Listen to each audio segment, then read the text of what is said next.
दिनै दरं उदालगुरि समष्टिनि जोंनि बिटिआर एरियानि जिखिनि एसेम्बलि दङ बिनि गेजेराव टंला जि जोंहा समष्टि दङ बिनि स्टेरिं कमिटि दाबाय दसे उनाव भेरगावनि दागोन बिनि उनाव माजबाद आरो उदालगुरिनिबो दानाय जागोन बिनि उनाव तामुलपुर दागोन बिसेसकै दरं उदालगुरि समष्टियाव जिखिनि बिटिसि पार्ट गोग्लैयो बे ओनसोलाव जोंनि जिखिनि केम्पिं बियो जोबोद मोजाङै सोलिगासिनो दङ आरो एबार जोबोद मोजां एनडिएनि थाखाय नैबे बिसायख'थिया जोबोद मोजाङैनो दङ मानोना थांनाय 10 बोसोराव प्राइम मिनिस्टार नरेन्द्र मोदी बिथाङा जिखिनि खामानिखौ मावबाय बियो रायजो राजाफोरनि गोसोखौ जै खालामनो हादों बिथाङा रायजो राजानि अननाय मोननो हादों आरो रायजो राजाजों बिथाङा कानेक्ट जानो हादों बेनिखायनो नैबे जि बिसायख'थि लकसभा बिसायख'थि बेखौ नरेन्द्र मोदी बिथांनि नामाव जिहेतु गेलेगासिनो दङ दा बेवहाय बिजाथिया दिलीप शइकियाब्लाबो नरेन्द्र मोदी बिथांनि थाखायनो जों गेलेगासिनो दङ बिथाङा थामथि खेबनि थाखाय भारतनि प्रधानमन्त्री जानांगौ आरो जोंनि आद्रा थानाय जिखिनि खामानि बा जेंना बेफोरखौ सुस्रांनांगौ बिनि थाखायनो गासैबो हारि माहारिनि रायजो राजाफ्रा रेडि जानानै दङ जे फैगौ बिसायख'थियाव नरेन्द्र मोदी बिथांखौ टार्गेट खालामनानै बेवहाय दिलीप शइकिया बिथांनो फामे बिबारनि सावगारियाव भट होगोन बियो रोखा जादों दा बेनिखायनो स्टेरिं कमिटिखौ दानानै स्टेरिं कमिटिया इलेक्सननि बायदि फोसावदिंनाय हाबाफारिफोरखौ रनसायगोन आरो बे हिसाबैनो फोसावनाय हाबाफारिया सोलिगोन जों बुंबा बिपिएफनि माने जिखिनि एमपि होदों बिथांमोनाबो बुंदों जोङो माने इउडिएफ आरो कंग्रेसनिबो भट लानानै जों गोबां भट देरहागोन कंग्रेसआथ' गावसोरानो बिजाथि दङ बिसोरा भट होनायनि खोथा गैया आरो इउडिएफआ बेसे भट दङ बिटिसिआव बे दलगाव समष्टियाव एसे दङ बाखि समष्टियावथ' इउडिएफआनो गैया स' इउडिएफनि भट लानानै बोरै देरहानो आरो बिथांमोना जि समाव सरकार दङमोन केबिनेट मन्त्रि दङमोन एमएलए दङमोन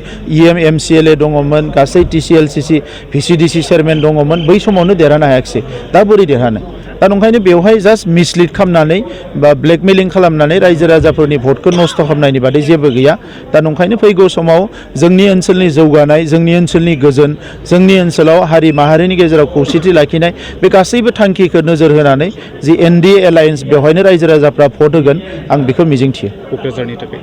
क'क्राझारनि थाखाय प्रिपारेसना जोबोद मोजां फैयो गाबोनो चिफ मिनिस्टार बिथाङा क'क्राझाराव फैगोन अलरेडि जोंनि इउपिपिएल बिजेपि आरो एजिपिनि जि फोसावनाय हाबाफारि बियो जोबोद मोजाङै सोलिगासिनो दङ समष्टि भिसिडिसि बुथ जेरावबो प्रिपारेसना जोबोद मोजां बेनिखायनो नैबे बिसायख'थियाव जोंनि जि बिजाथि जयन्त बसुमतारी बिथाङा जोबोद बुरजा भट लानानै देरहागोन आरो जाय नैथियाव थागोन बिथाङा मेक्सिमाम 20% भट मोननो हायो बिनिख्रुइ बारा भट मोना समाजारि बिजोङाव जिथु नोंथांनि सायाव सासे सुबुङा ब्लेम लाबोबाय थादों बायदि रोखोमनि डाटा लानानै बिनि सायाव सोर बुंदो बेखौ मा बुंदो समाजारि बिथिङाव आदसा कलेजनि सायाव जिखौ बुंदों आङो बेखौ जेबो रोङा होननानै सानो जे बे जेबो मिथिया आरो बेहा खुनु समाजारि दायित्व गैयै मानसियासो बेबायदि बुंनो हायो कलेज प्रभिन्सियलाइज जानांगौ होननानै बिक्रम दैमारिया मालाबाबो सोमावसाराखै जों सोमावसारदों स्कुल प्रभिन्सियलाइज जानांगौ होननानै बिक्रम दैमारिया मालाबाबो सोमावसाराखै जों सोमावसारदों जोङो थांनाय 15-20 बोसोर फरायसालिया प्रभिन्सियलाइज जानांगौ फरायसालिमाया प्रभिन्सियलाइज जानांगौ मास्टारनि साख्रिया जानांगौ लेखा सम मथे मोननांगौ बेफोर सोमावसारनायाव जों दङमोन बिक्रम दैमारि होननाय एम्फौ नुवाखैमोन आं बेवहाय दा गोदानै बिथाङा हाग्रामा महिलारिनि उनथिं थानानै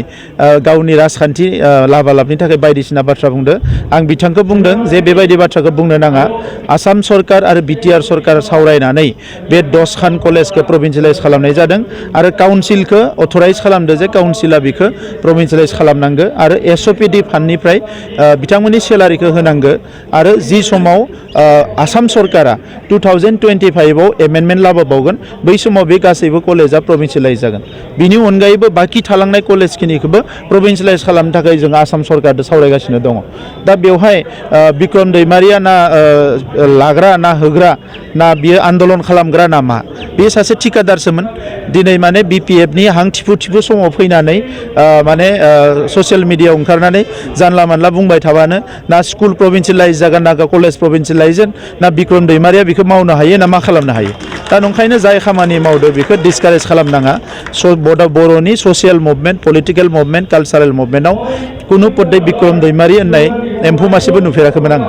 दा नंखायनो दिनै बिथांनि बुंनाय बाथ्राफोरखौ रावबो खेर बिथाङा गावनो बाब्राबगोन गावनो सेर जागोन बिथाङा जोंनि समाव बुंबाय थादो जे कन्ट्रेक्टरफोरखौ बाहेरनि लाबदो बायदिसिना नोंथांमोना दिनै सोंबाय जिथु आं बुंनो नागिरदों बिथांनो फैथों बिथांनो तथ्यफोरखौ होगोन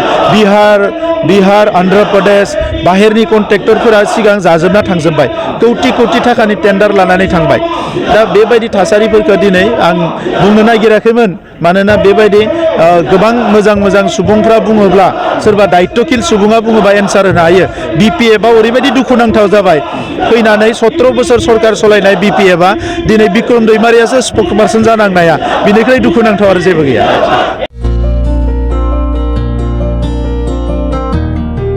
उदालगुरि नोगोरनि शंकरदेव मिशन हाई स्कुलनि साखाथियाव थानाय